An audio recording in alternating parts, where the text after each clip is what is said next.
nessa semana, nós vamos apresentar hoje uma palestra do professor Nilson Dias Vieira Júnior. Deixa eu só fazer uma breve apresentação do professor Nilson para vocês. O professor Nilson foi graduado, mestrado e doutorado pelo Instituto de Física da USP, originalmente físico nuclear, né? E depois passou a trabalhar na área de lasers e suas aplicações. Ele estava me dizendo agora que ele foi o primeiro brasileiro a construir um laser de estado sólido. E, além disso, ele é pesquisador do CNPq, possui mais de 100 trabalhos publicados, mais de 800 citações, tem 14, já orientou 14 dissertações de mestrado, 11 teses de doutorado, pelo menos até onde eu pude acompanhar no seu currículo Lattes. E, além disso, ele é membro de vários conselhos e grupos científicos, tanto nacionais quanto internacionais. Atualmente, ele é pesquisador de carreira do Instituto de Pesquisas Energéticas e Nucleares, o IPEN, e atualmente é o superintendente do IPEN, que é um instituto que fica, de pesquisas nucleares, que fica dentro da cidade universitária da USP. Eu estava, um pouco antes de vir para cá, estava me lembrando que no final da década de 70, quando eu era aluno de mestrado lá no Instituto de Física da USP, naquela época, quando a gente precisava ler um artigo, procurar um artigo, a gente ia na biblioteca, né? Hoje a gente vai no Google, ou vai no portal periódico CAPES, mas naquela época a gente tinha que ir na biblioteca procurar o artigo. E mesmo depois, tendo conhecido algumas outras boas bibliotecas, eu ainda considero que a biblioteca do Instituto de Física da USP é uma boa biblioteca, com um bom acervo. Mas quando a gente não achava o que estava procurando na biblioteca da USP, do Instituto de Física, a gente ia para a biblioteca do IPEN, que era uma excelente biblioteca, né? Eu me lembro muito bem que, uma ocasião, eu precisei procurar um internal report lá escrito por um físico americano e não achava em lugar nenhum. Fui lá no IPEN e tinha o report que eu estava procurando. Então, era uma excelente biblioteca. Bom, já falei demais, então eu vou deixar agora vocês com o professor Nilson, que vai falar sobre o título da palestra dele, A Área Nuclear, Novos Horizontes para as Atividades Científicas e Industriais. Obrigado. Obrigado pela gentil apresentação, professor. Obrigado pelo convite. Será que eu vou conseguir falar assim? Todo mundo me ouve? Não? Tá bom. Então, acho que a primeira coisa que eu vou fazer, eu vou tirar o meu paletó, porque eu estou ficando com inveja de você.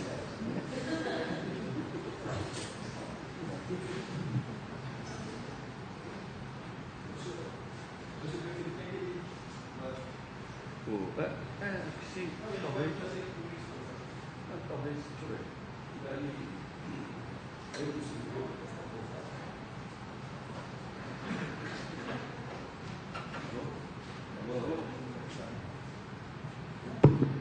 Alô, boa noite.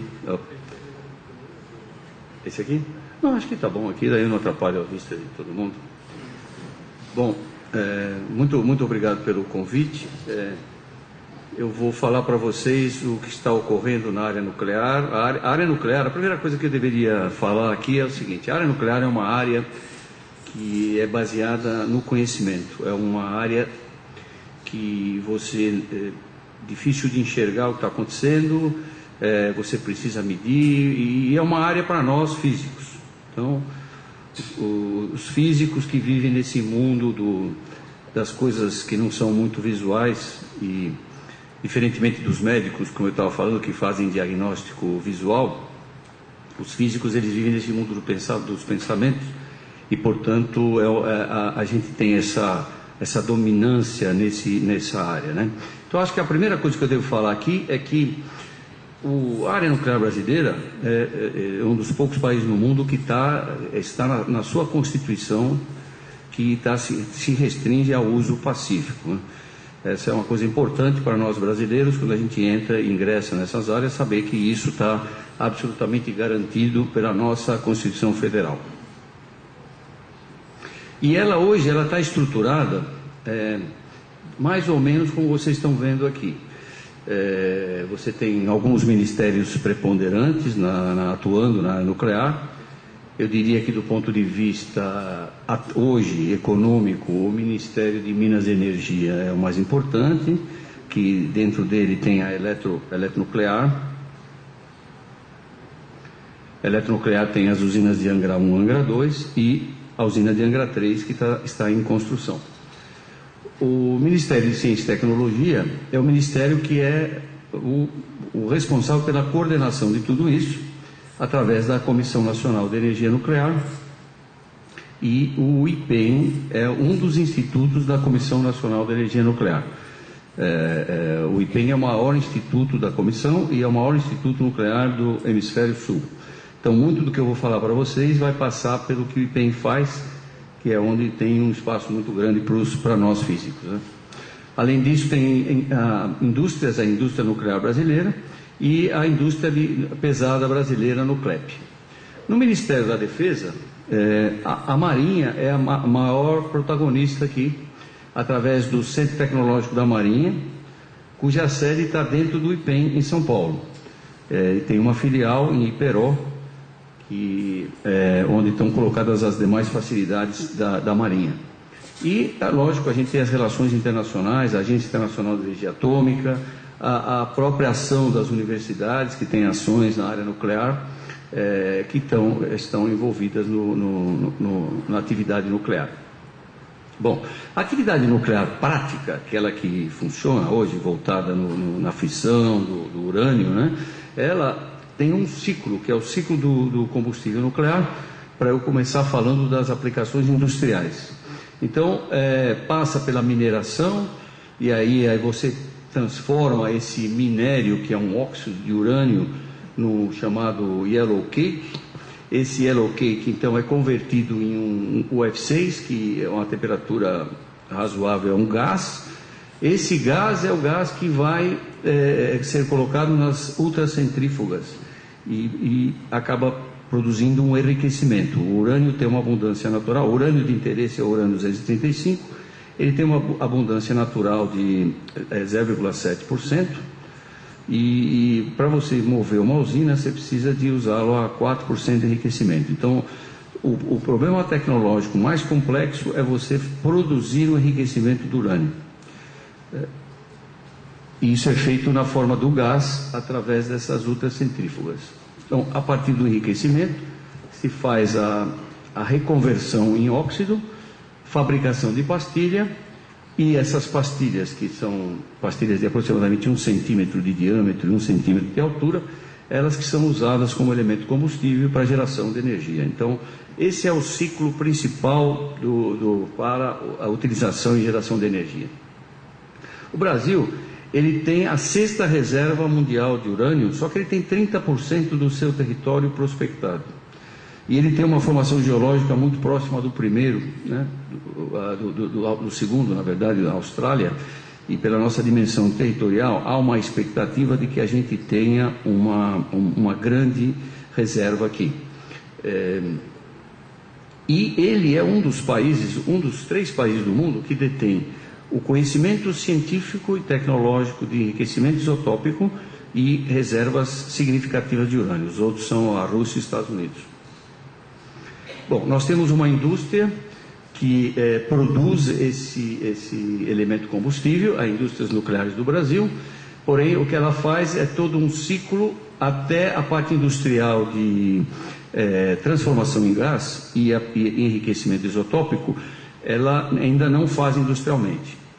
O Brasil faz o enriquecimento isotópico no Centro Tecnológico da Marinha em Iperó, e a conversão a gás, todo o processo foi desenvolvido na década de 80 e 90 pelo IPEN em conjunto com a Marinha do Brasil. Hoje a Marinha ela está montando uma usina piloto para produzir uma quantidade suficiente para alimentar o reator do seu submarino, com base na tecnologia que foi desenvolvida pelo IPEN em conjunto com ela. Então, mesmo do ponto de vista industrial, ainda a gente tem dois segmentos para poder vencer, mas a gente já produz todos os nossos elementos combustíveis e não exporta. Bom, essas são as usinas de Angra 1 e Angra 2, né? E apesar de toda custosidade disso, produz uma quantidade de energia elétrica bastante pequena, que é menos que 3% do que é a demanda, o que já é 50% do que o Rio de Janeiro precisa. E aí se fala muito do programa de expansão nuclear brasileira, com a construção de mais, além de Angra 3, mais 4 usinas. Essa projeção, ela está baseada numa demanda do crescimento do consumo energético brasileiro. E se nós fizermos isso na projeção, a proporção da energia nuclear dentro do processo ainda continuará inferior a 3%. Quer dizer, o Brasil vai ter que crescer muito em energia em geral, não só a nuclear. Então, esse é o modelo que se propõe. Bom, a Marinha está muito envolvida com o programa nuclear por causa da construção do submarino atômico. O submarino atômico, na verdade, é um submarino que tem um motor cuja propulsão é por um reator nuclear. Então, essa é a única coisa. Ele não usa nuclear para mais nada, só para propulsão. Mas para você fazer isso, você tem que estar envolvido com todo o desenvolvimento da parte nuclear. E por isso a Marinha foi uma das primeiras parceiras no programa nuclear brasileiro.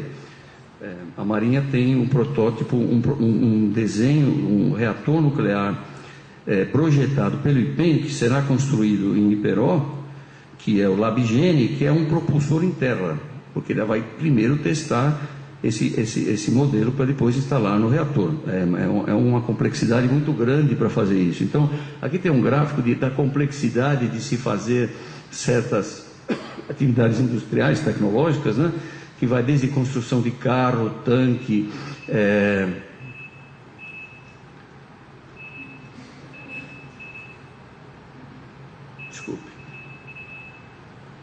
carros, tanques, mísseis, aeronaves, né?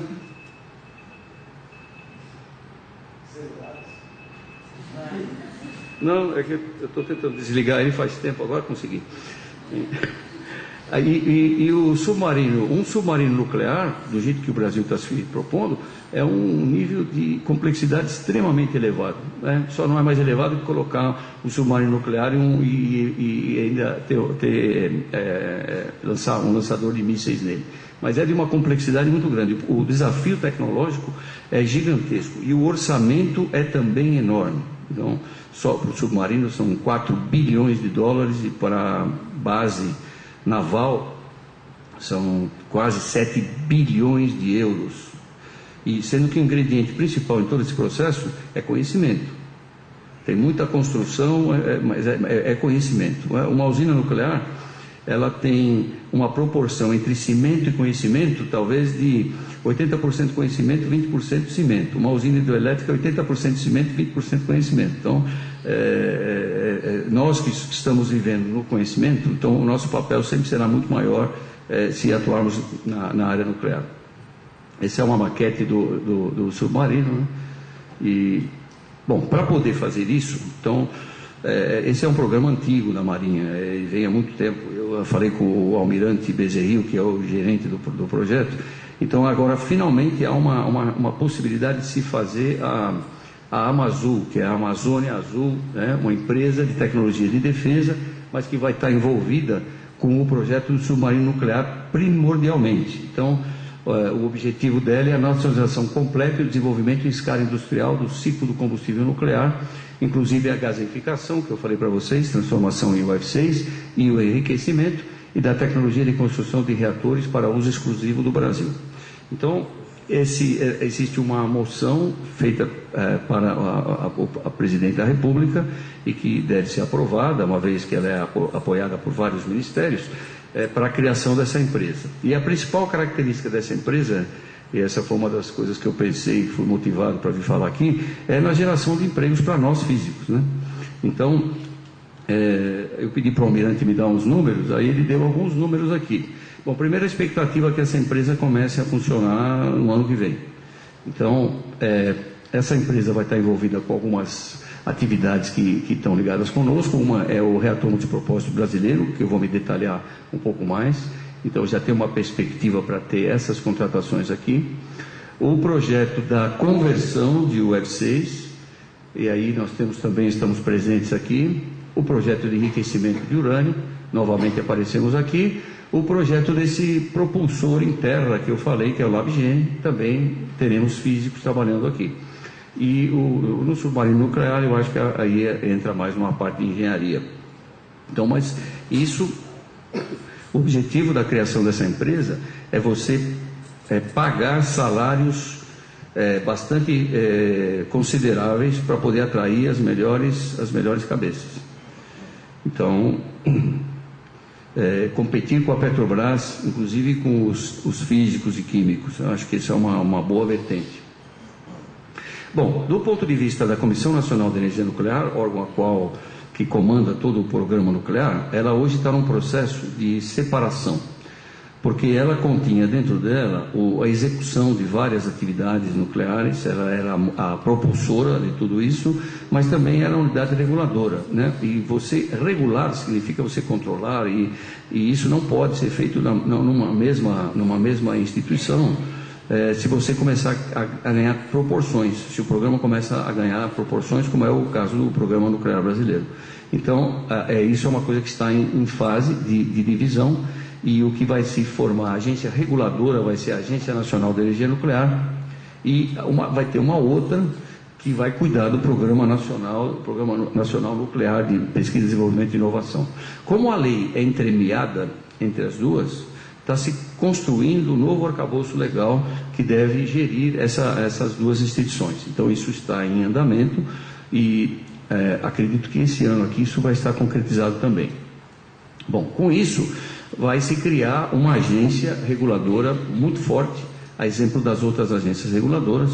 Essas agências, em geral, pagam salários elevados para as pessoas, maiores do que o comum, né? E vai ter uma atividade de fiscalização e de controle importante.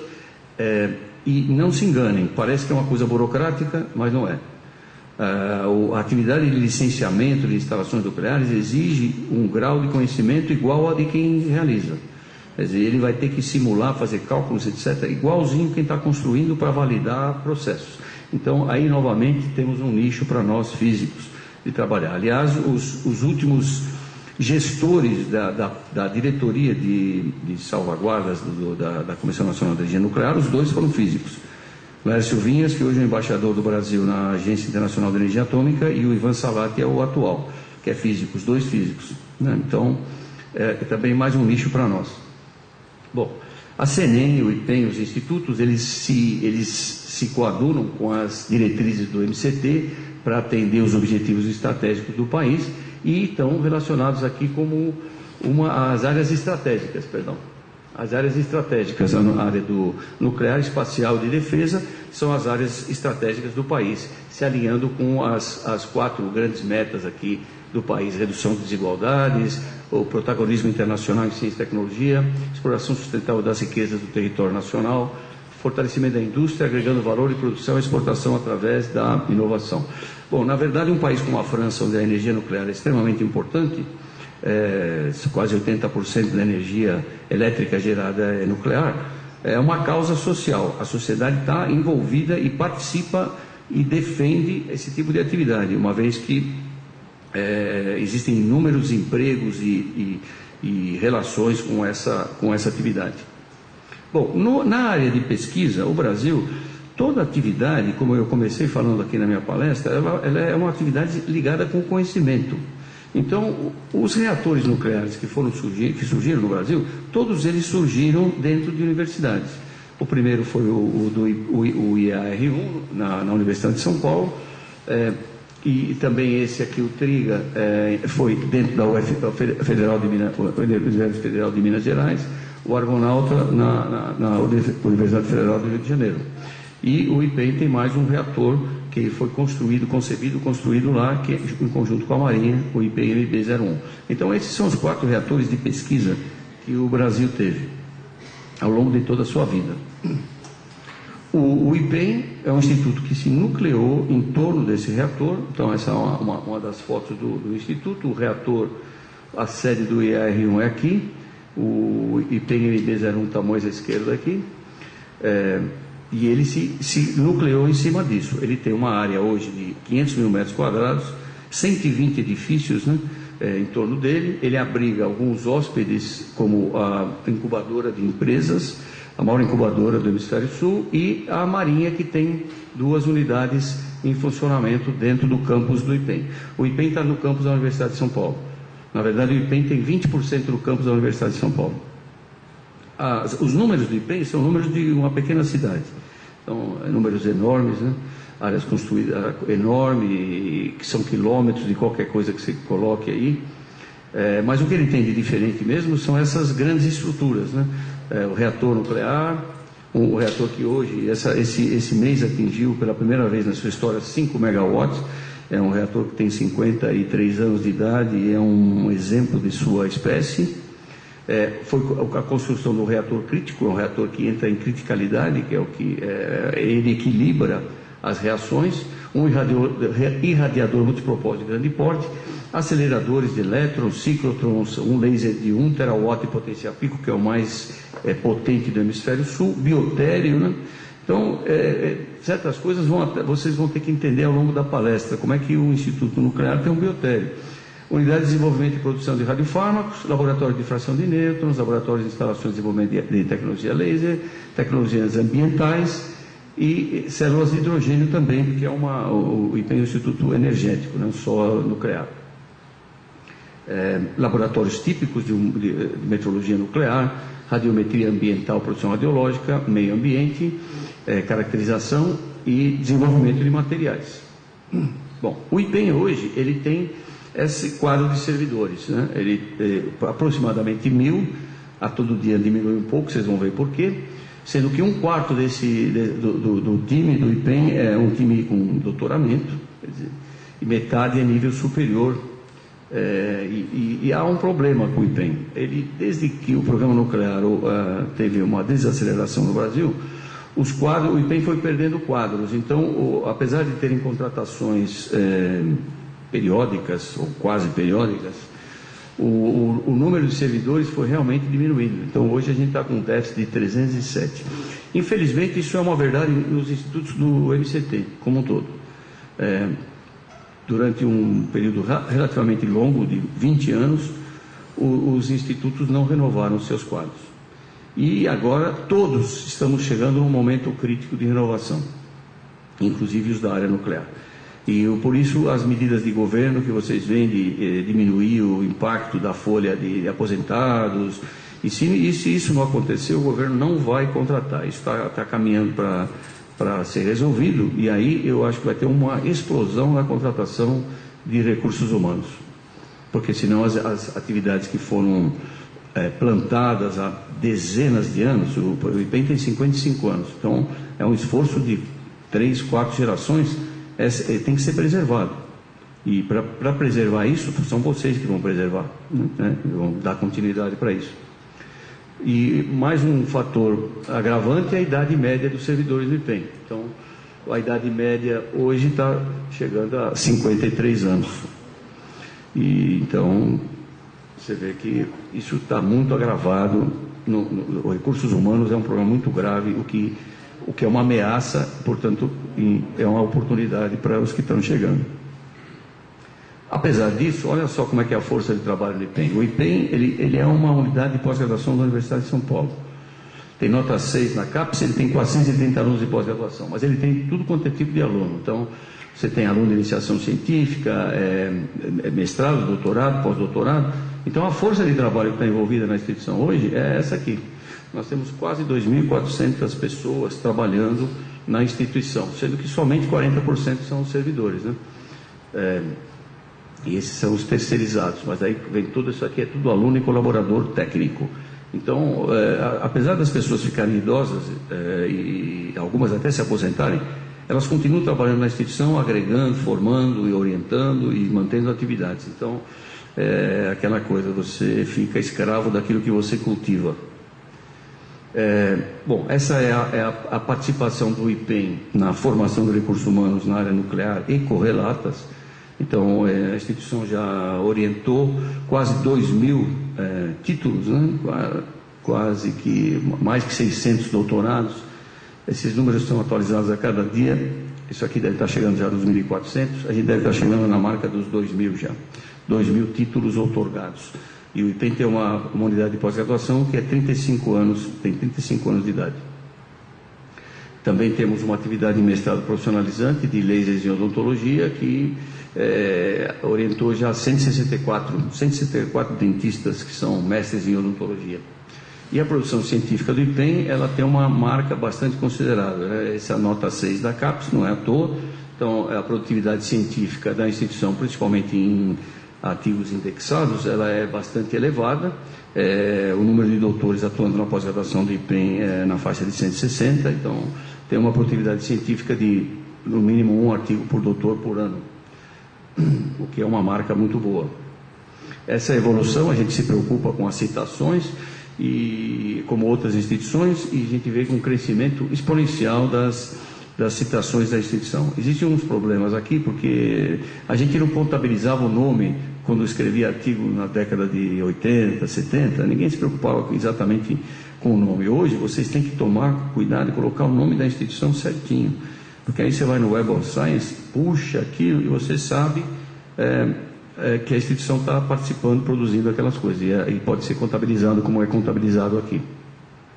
Nós também tivemos uma participação importante nas patentes. Na verdade, a Comissão Nacional de Energia Nuclear foi uma das 10 instituições que mais produziu patentes de 2000 a 2008, e o IPEM foi responsável por 84% delas. E depois, com as novas regras, a nossa produtividade caiu, está retomando novamente, mas teve um período que ela ficou estagnada. Agora, uma coisa que o Instituto faz é produzir radiofármacos. Isso vai ser objeto da minha conversa mais profundamente daqui para frente. E, por exemplo, isso aqui é um chamado gerador de tecnécio. O tecnécio 99 é um radioisótopo que é usado em marcação de produtos. Eles chamam radiofármaco e eu vou entrar. E a gente comercializa isso. E, ao longo do tempo, o IPEM fez um compromisso com a Sociedade Médica Brasileira que ele iria fornecer tudo o que a demanda brasileira precisasse. Então, você vê o crescimento disso ao longo do tempo, foi crescendo muito acima do crescimento vegetativo, até que teve uma crise mundial em 2009, onde 2 reatores nucleares que produzem esse produto, eles pararam simultaneamente por um longo prazo, e isso nos colocou perante uma realidade que nós tivemos que atuar, e vocês vão ver como é que nós vamos ter que atuar. Isso produz um faturamento para a instituição que hoje, no ano passado, foi de 82 milhões de reais. Então, é significativo o investimento. O nosso orçamento, para produzir esses 82 milhões e manter a instituição produzindo tudo que ela produz, esse é o nosso orçamento. Nós aplicamos 61 milhões na produção de radiofármacos, 10 milhões em pesquisa e desenvolvimento e 10 milhões em radiofármacos. Isso é o orçamento do IPEM orçamentário. Além disso, nós temos a FAPESP, né? A FAPESP, ela entra com outros 10 milhões na parte de P&D. O custo total de uma instituição como o IPEM, de quase 1.000 funcionários, é esse aqui, ó, 230 milhões. É o dinheiro que é colocado todo ano lá, incluindo o da FAPESP aqui, e mais o maior problema é que você tem custo com o pessoal. Esse é um grande dispêndio, né? E essa conta não fecha, porque, na verdade, para que nós que somos a despesa aqui, possamos render tudo que a gente pode, tem que investir mais na gente.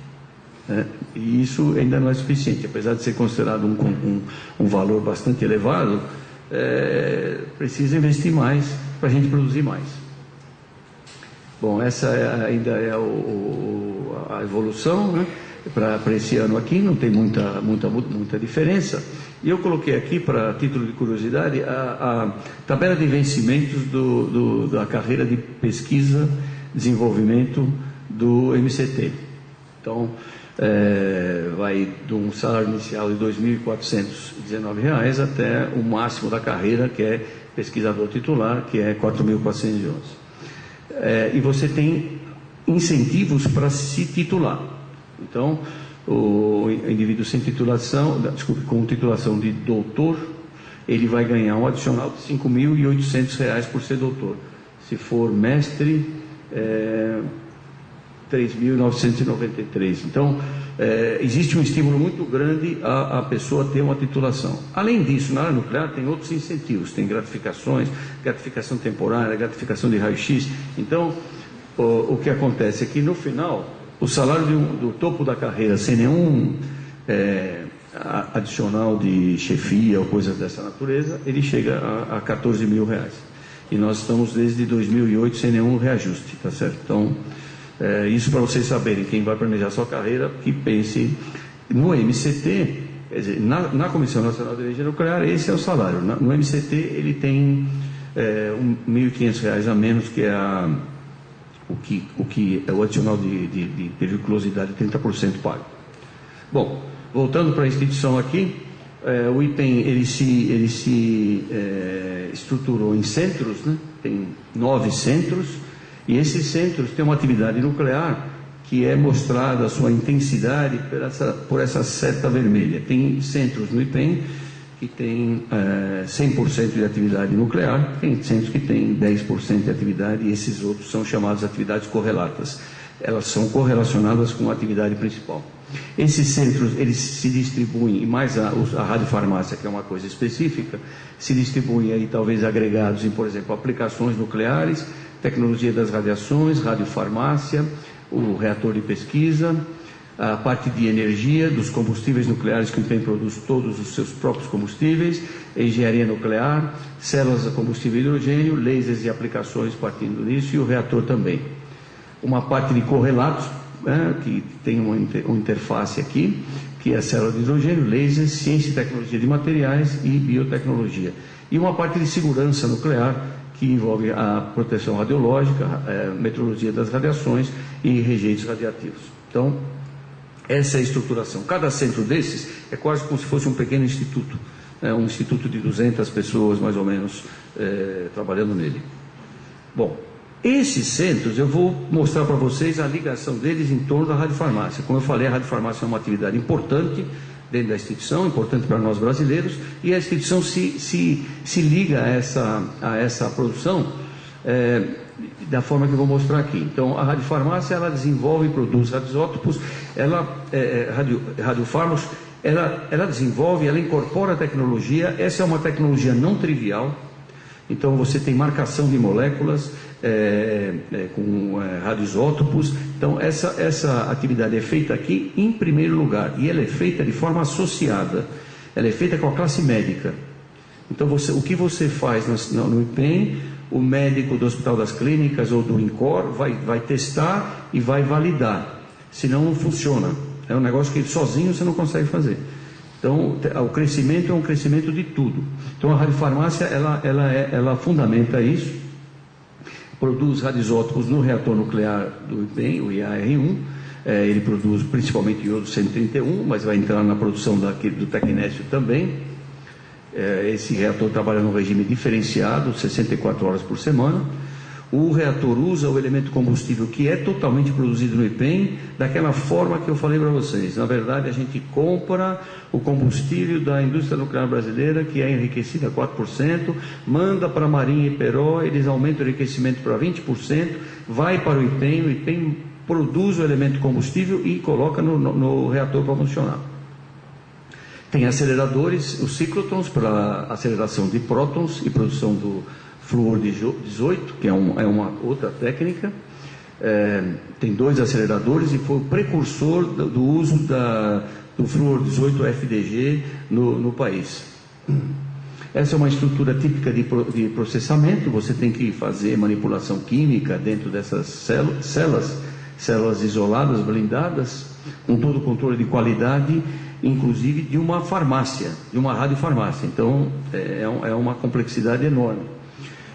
Você usa radiação para esterilização, e é lógico que é um irradiador industrial, você usa para muitas outras atividades, mas para nós internamente essa é a principal atividade.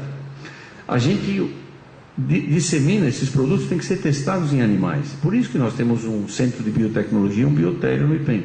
Na verdade, o biotério foi criado 1 ano depois que se fez o primeiro radiofármaco, porque você não podia distribuir isso para seres humanos sem fazer teste em animais. Então, o biotério do IPEM é o mais importante da Universidade de São Paulo. A professora Maiana Azat, geneticista famosa aí, que foi pró-reitora, ela usava os ratinhos do nosso biotério. Porque para você poder ter certeza que vai atender 2 milhões de pacientes, sem nunca ter ocorrido um problema durante 50 anos, você tem que ter todos os testes de esterilidade e demais testes necessários aí para garantir que o produto seja compatível com conosco, os seres humanos, né? Esse é um exemplo de um ratinho que fez uma cintilografia óssea, tem um produto que tem afinidade com o osso, então você vê aqui a biodistribuição desse elemento, ou uma cintilografia pulmonar, voltando àquilo que os médicos vão usar isso aí, aqui no caso os veterinários, para fazer os diagnósticos de imagem deles. A gente tem que medir e controlar as radiações, então nós temos um centro de metrologia de radiações, porque você vai mostrar, o radiofármaco é injetado nas pessoas com uma certa atividade que não é lesiva, então a gente tem que ter certeza do que está fazendo, então tem que desenvolver competência nisso. A gente tem que ter sempre a presença na atividade molecular de uma proteção radiológica, então temos também isso. Temos que ter todo o sistema de qualidade implantado e temos que cuidar dos eventuais rejeitos que a gente gera. Então, aí você já vê a estruturação de pelo menos 6 centros de pesquisa e desenvolvimento na instituição que estão ligadas com a radiofarmácia. Mas o que é essa medicina nuclear, né? Então, a medicina nuclear é a medicina que usa os radioisótopos em forma de radiofármacos. E o que são esses radioisótopos, radiofármacos? Esse jogo de Lego, né? Você pega uma molécula que tem afinidade para algum órgão e troca um elemento dela por um radioisótopo. E é lógico que você vai ter que ter uma logística muito complexa, porque esses elementos eles têm uma vida muito, muito curta, relativamente curta. Por exemplo, o Tecnésio 99 tem 66 horas, o Fluor FDG tem 111 minutos. Então você tem que ter uma estrutura de produção, de marcação, de distribuição muito importante. E tem que estar sempre combinada com a área médica, de tal forma que, por exemplo, um paciente que vai fazer uma chamada cintilografia de perfusão do miocárdio, que é um exame de esforço que usa Tecnésio 99, ele vai receber uma injeção de Tecnésio 99, como eu estava contando que eu mesmo fiz, tá certo? E ele vai fazer uma imagem da sua atividade cardíaca, e ele vai ficar com aquele produto. O tempo de vida é 66 horas, sei lá, umas 4 meia-vidas aí, então ele vai ficar umas 2 semanas que ele vai ter alguma atividade, que foi o que aconteceu comigo. Com o monitor, o cara percebeu que eu estava emitindo radiação por causa do Tecnésio. E isso é muito positivo, porque você num tempo muito curto você elimina isso aí. Bom, essas moléculas são metabolizadas e incorporadas, e o truque hoje é aquele de você... Tem todo um avanço na medicina hoje, que é você marcar moléculas afins a alguns órgãos. Eu não vou entrar muito profundo nisso, mas, por exemplo, o acetato, tem um fluoracetato que você substitui o flúor, usa o flúor 18 para fazer essa substituição, e ele tem afinidade com as partes baixas, bexiga, próstata, etc. e tal, e que está sendo usado muito no Hospital AC Camargo para poder detectar câncer de próstata. Então, a qualidade da imagem é muito melhor quando você faz isso. No caso de uma perfusão cardíaca, que você toma o Tecnésio 99, a dose de Tecnésio, ele distribui, a biodistribuição é total. Então, você não tem muita seletividade, mas você vai ver estrangulamentos e coisas dessa natureza com muita facilidade. Bom, tem maneiras diferentes de produzir radioisótopos, seja por reações nucleares. Algumas nós temos que usar nêutrons, né? E nesse caso nós somos de um reator nuclear, ou usa aceleradores. Então, são as duas maneiras de você produzir esses radioisótopos que não existem na natureza, já decaíram todos, né? Então, nós temos radioisótopos primários, por exemplo, isso aqui é um gerador de Tecnésio. Na verdade, o Tecnésio é um núcleo filho do decaimento do molibdênio 99. Então, isso aqui é um gerador que deve pesar uns 30 quilos, porque ele tem uma estrutura de blindagem de chumbo. E você tem o molibdênio lá, o molibdênio vai decaindo, se transformando em Tecnésio.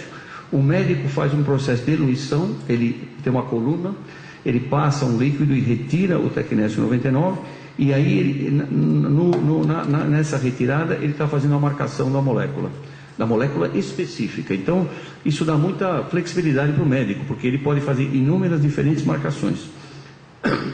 Ou você já vende molécula marcada para o médico, e aí é específico o tratamento. E os reagentes liofilizados, que são aqueles que trabalham em conjunto com o Tecnesio 99. Bom, aí você começa a ver coisas de física, né? Dispositivos de radiação, isso é coisa de física, cheia de fio, então é coisa de físico experimental, né? Não físico teórico. Que são novas estações, algumas delas tiveram que ser concebidas e desenvolvidas na própria instituição. São características bem típicas, né? E aí você pode ter a sua especificidade, como eu falei, para tireoide, você pode fazer terapia, tratamento, né? Com cápsulas, cápsula de iodo, ou com iodeto de sódio, com o iodo 131. Então a tireoide é muito famosa por absorver o NAI, o iodeto de sódio, né? Então, quando teve essa crise de Fukushima, os americanos acabaram com o estoque de iodeto de sódio lá, porque o que você faz é, para não ter contaminação com o iodo radioativo, você toma iodo normal, né? E aí você satura a tireoide, e se tiver uma injeção de iodo, você simplesmente não vai acumular na sua tireoide.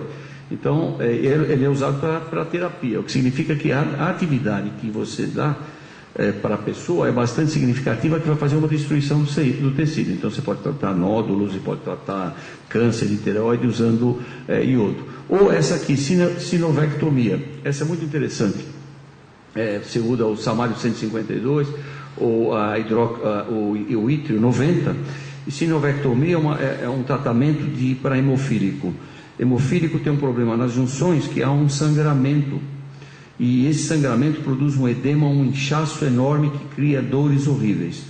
E aí você trata o paciente com isso, ele vai, se localiza, ele tem afinidade por aquele tipo de tecido, e ele destrói esse edema e dá alívio para a pessoa. E tanto para hemofílico como para metástase óssea, que também é uma coisa extremamente dolorosa. Então, essas são típicas terapias. Agora você pode ter para diagnóstico. Aí diagnóstico você entra num processo, tem inúmeras novas moléculas que são usadas em diagnóstico. Aqui é mostrar algumas delas, né? Para cada órgão você tem uma certa aplicação. Quando você usa um medicamento dessa natureza, no fundo o que você está fazendo é medindo a atividade daquele órgão. Então o câncer, principalmente, ele se distingue de uma célula normal pela alta atividade que ele tem. Então, por exemplo, no caso do flúor FDG, o FDG é uma molécula muito parecida com a glucose. Então, você administra para o paciente e você faz uma cintilografia, faz uma medida e vê se tem acúmulo de consumo de flúor FDG em um lugar maior que o outro. E isso é um indício de que ali tem a presença de um câncer. Então, esses são os resultados típicos que você faz com, por exemplo, com o Tecnesio 99, que é Single Photon Emission. Tá certo?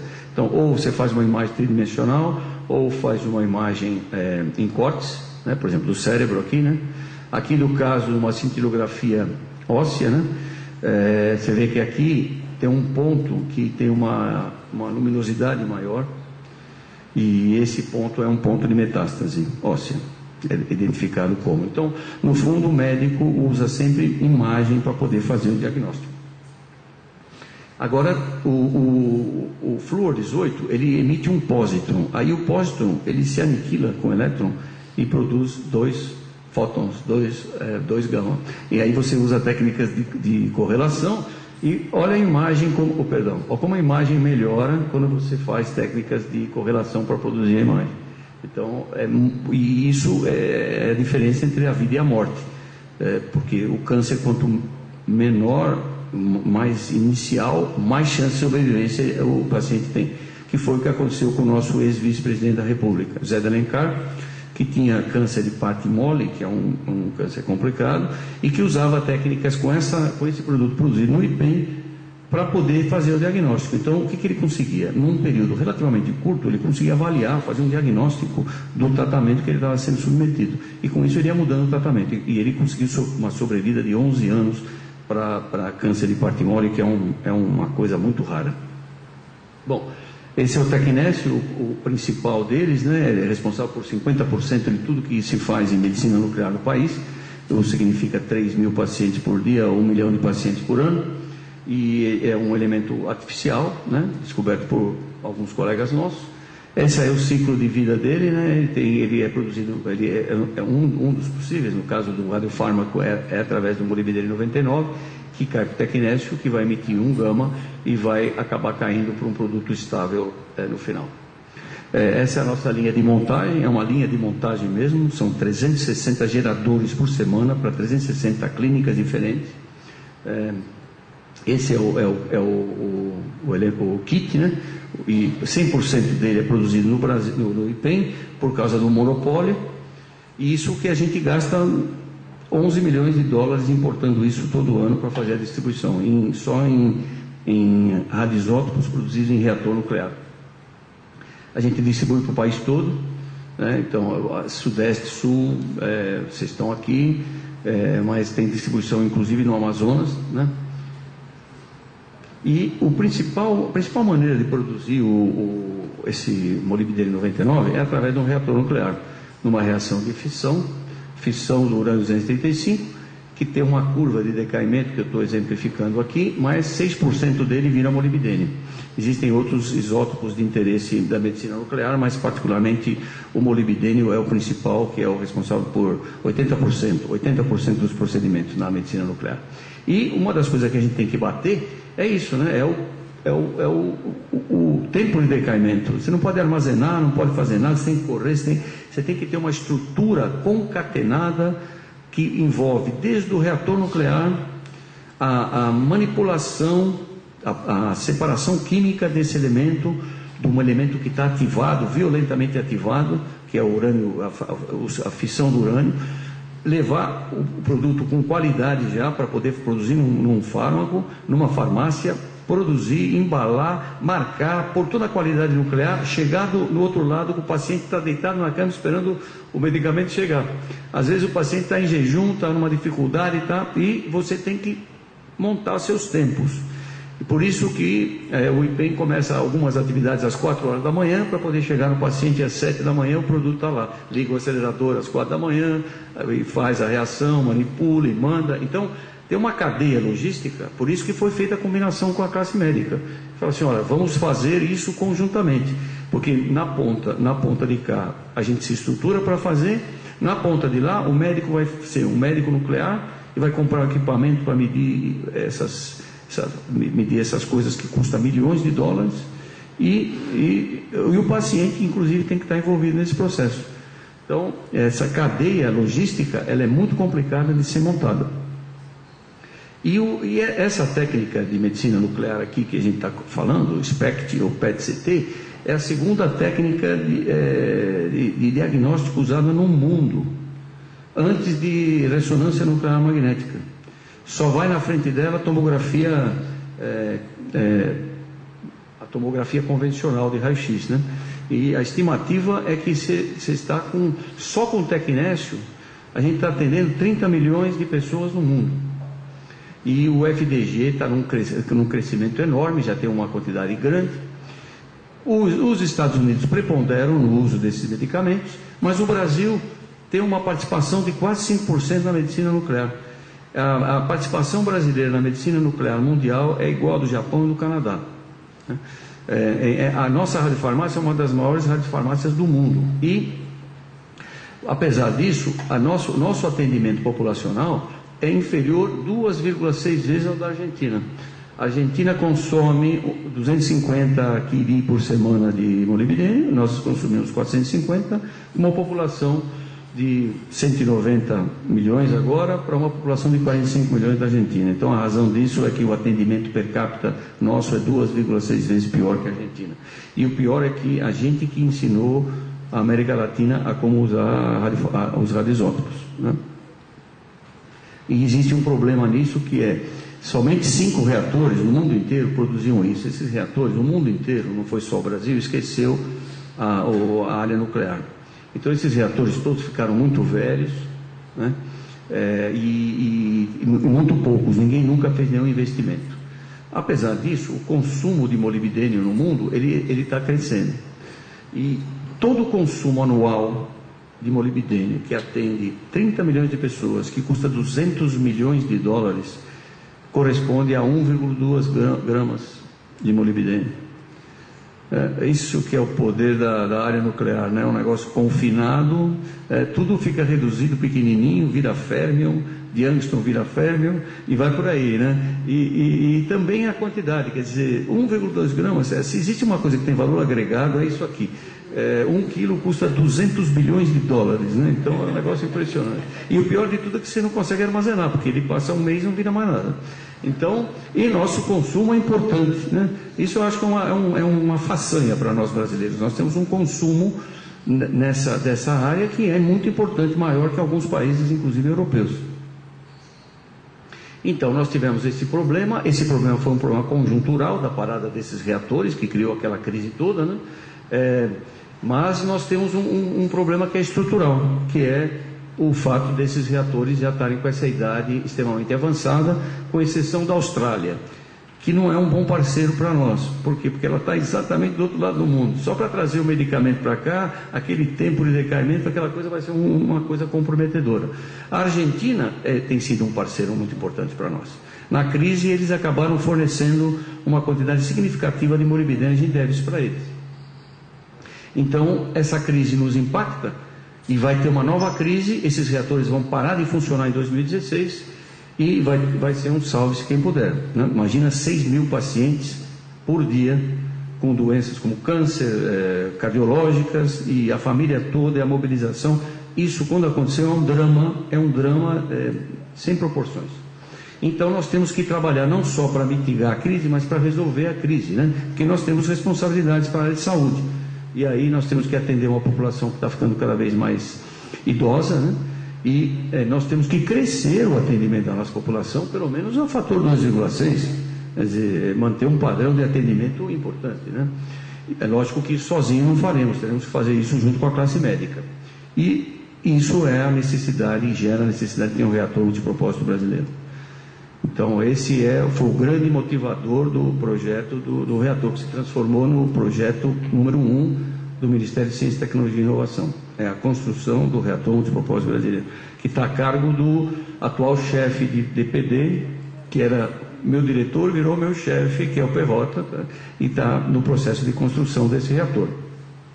E as suas características serão para atender a produção de radioisótopos, para fazer testes de materiais, inclusive para o propulsor naval e para uso científico do feixe. Então eu vou falar um pouquinho sobre isso, que aí também é uma motivação para nós físicos, né?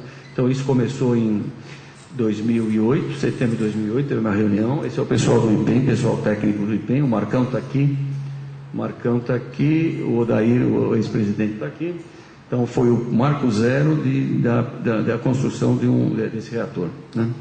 É um empreendimento da Comissão Nacional de Energia Nuclear. Ele é desenvolvido nos institutos da Ciência, do que o instituto líder é o IPEM. É um projeto em cooperação com a Marinha. A Amazul tem a proposta de contratar pesquisadores para trabalharem nesse reator. Ele vai custar muito caro, ele vai custar 500 milhões de dólares. Para o Brasil nunca fez empreendimentos de ciência e tecnologia desse porte. O maior empreendimento que o Brasil fez foi construir o Laboratório Nacional do Síncrotron, de 70 milhões de dólares. Então nós estamos dando um passo gigantesco para transformar o Brasil numa potência em ciência, né? Então eu acho que isso é importante. Apesar desse custo enorme, 500 milhões de dólares, eu falei para vocês que a gente importa 11 milhões de dólares em radioisótopos produzidos em reatores.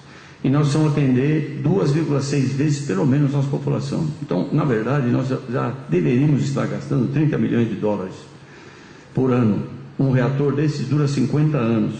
Então, nós iríamos importar 1,5 bilhões de dólares. Significa que com um terço da vida dele, isso aí está pago. Então, o custo não é importante, na verdade. Não é tão importante quanto parece, né? É um empreendimento que vai durar 6 anos. Aí tem um planejamento do empreendimento, ele já começou, ele está em andamento. ele já existem 30 milhões de reais que o ministro Sérgio Rezende destinou a ele, e aí houve uma emenda parlamentar para a destinação de mais 28 milhões. Isso é o custo do chamado projeto de engenharia básico. O projeto de engenharia básico é aquele que fala para a gente o que a gente quer fazer.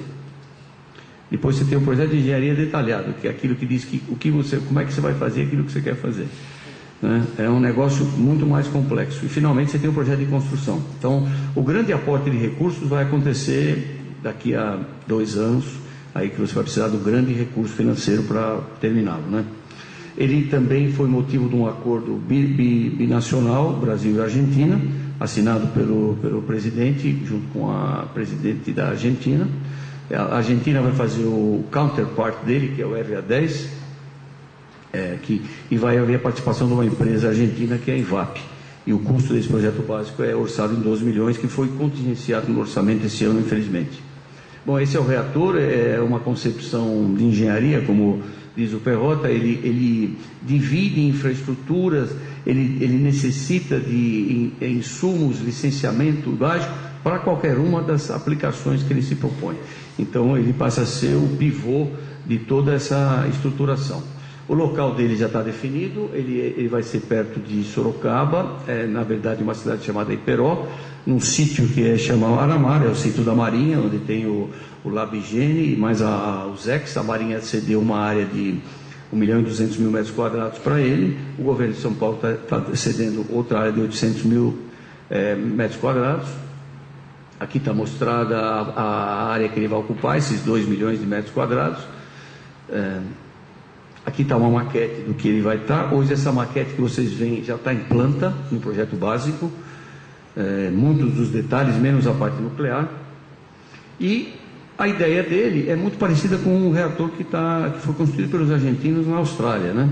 Que você tem aqui o caroço do reator, onde o fluxo de nêutrons é muito elevado, e você faz a irradiação do urânio, dos alvos de urânio, se você quiser fazer o radiofármaco, ou de materiais de teste para uso na propulsão, ou eventualmente na indústria nuclear, e mais um hall experimental, onde você vai instalar as suas estruturas experimentais.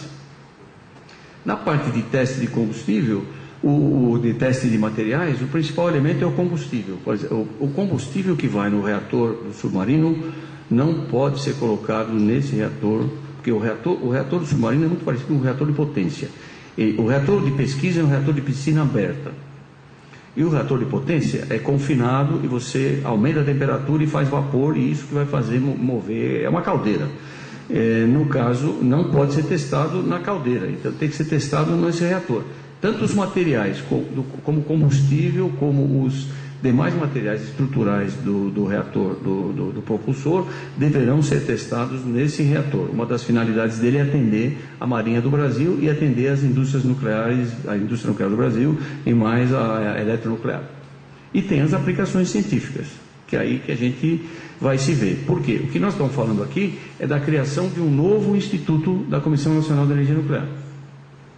Um instituto da mesma forma que o IPEM foi construído. Então, todos os institutos têm uma dimensão que acompanha a potência do reator. Então, você vai ver, tem lá o do Rio de Janeiro, tinha 30 pessoas, o do IPEM, que é de 5 megawatts, já tinha 1.000 pessoas. Esse reator vai ter uma potência de 30 megawatts. Então, nós estamos falando na construção de uma estrutura científica importante para o país. Lembrar que nêutron não dura a vida inteira, ele dura no máximo 15 minutos sozinho, né? E ele tem uma diferença, uma complementaridade com a difração ou a interação dele com a matéria, com o raio-x. Então, hoje eu falei do síncrotron, né? O síncrotron você produz um raio-x, tem uma interação eletromagnética com a matéria. No caso, o nêutron, ele vai ter uma interação particularmente com a massa. Então, você tem algumas vantagens nisso, porque, por exemplo, o hidrogênio e o deutério têm uma diferença de interação enorme com nêutrons. E você tem vários isótopos de outros materiais. Então, se você tiver, de novo, a capacidade de fazer marcação de materiais, você consegue distinguir propriedades deles, né? E estão ligadas com a massa. Então aqui, por exemplo, você vê a seção de choque incoerente do nêutron para o hidrogênio, isso a temperatura ambiente. E do nêutron, você vê a diferença enorme, né? Então, o hidrogênio interage muito mais com o nêutron do que o deutério, né? Então, se eu fazer a brincadeira do gato, né? Se você coloca e consegue deuterar o gato, então você vai ver figuras que vão desde uma transparência total, semiparcial, até uma absorção total, se você deuterar com 100%. Então, são coisas que você pode fazer com a matéria e são, de fato, coisas que se faz no laboratório que faz difração de nêutrons, particularmente com moléculas orgânicas. O nicho de difração de nêutrons é molécula orgânica, molécula que tem hidrogênio. Então, ele está